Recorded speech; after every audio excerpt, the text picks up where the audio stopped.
dal leen ak jàmm ci AGT News chaîne bi leen di jox xibaar yi wér te wóor abonné leen ngir dara bañ leen a raw. AGT News dal leen ak jàmm mbokki internet yu AGT News.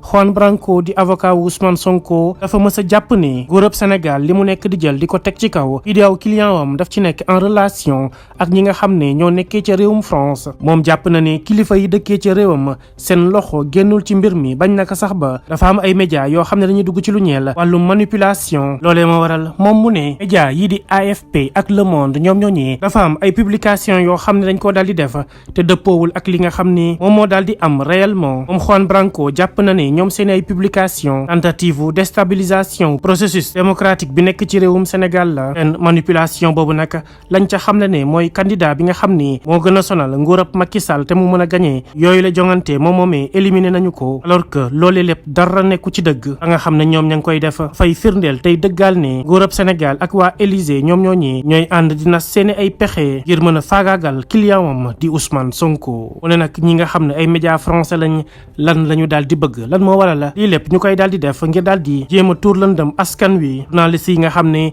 ñoo bind boobu lépp article bu doon jël nañ seen temps dem ci site ba nga xam ne moo nekk ca DGE dinañ fa gis code électoral bi ña ngi ko fa càmbar ba mu leer nañ amul leen loo xam ne nit mën na ko cee dindi. ñoom nag la nga xam ne wax nañu ko ci seen article yooyu le dëppoowul ak yoon ndax nag Sénat mën naa jubbanti waa DGE bu dee nekkuñu ci yoon. article L6 ak L13 bu code électoral ñoo koy daal di firndeel. ñoom la nga xam ne wax nañ ko ci seen article dëppoowul ak waa Sénat li ñu daal di def. Sénat moom li ñu considéré mooy Ousmane Sonko dañu ko war a bàyyeek àqam ak yelleefam yi ñeel électeur gi mu doon jamono ji ñu bind ko ci liste électorale yi boole kook nag bépp xeetu droit boo xam ne daf ko ci daal di am. AFP ak Le Monde am nañ ay pouvoir am nañ kattan lool kenn werantewu ko waaye nag amuñu doole yi changer texte ak loi yi nga xam ne ñoo nekk ci réewum Sénégal. nga xam ne nag moo di Ousmane Sonko ci jamono ji moom nekk na ku éligible maanaam mën na nekk candidat te nag lépp loo xam ne dafa ñeel wàllum droit may na ko mu présenté wu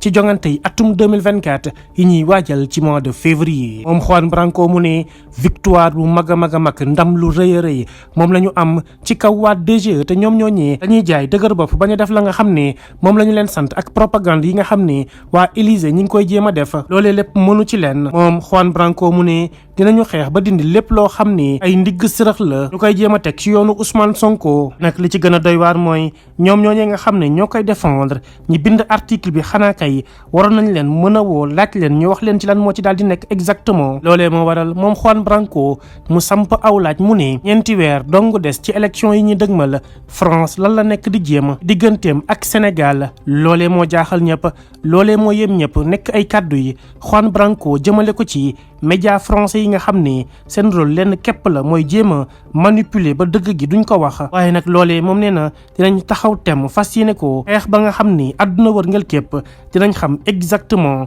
liy xew ci mbir yi Ousmane Sonko ak jaayum doole gi ñu koy teg ci réewum Sénégal. AGT News. Halte à la campagne de désinformation des médias français. Juan Branco a réagi par rapport à certains médias français en tenant les propos suivants. L'AFP et Le Monde viennent de s'associer en la publication d'une dépêche et d'un article mensonger qui fleure bon la tentative de déstabilisation du processus démocratique sénégalais. Il cite le porte-parole d'une institution qui n'en a pas, prétendent qu'une autre institution a des pouvoirs qui n'en a pas, le tout pour affirmer que le principal opposant politique d'un régime allié à la France dont le président a été reçu il y a 3 jours à l'Élysée est éliminé alors que ce n'est pas vrai. À quoi ajoute-t-on et qui les a manipulés? Car l'affaire est si simple que cette manœuvre ne manque pas d'interroger. Il aurait suffi aux journalistes qui ont écrit cet article de se rendre sur le site de la DGE pour découvrir le code électoral clair, net et tangible. Contrairement à ce qui est affirmé dans leur publication, la Sénat s'impose de droit à la DGE se référer à l'article 6 et l'article 13 du code électoral. Or, la Sénat considère M. Sonko comme devant jouir de son statut d'électeur inscrit sur les listes électorales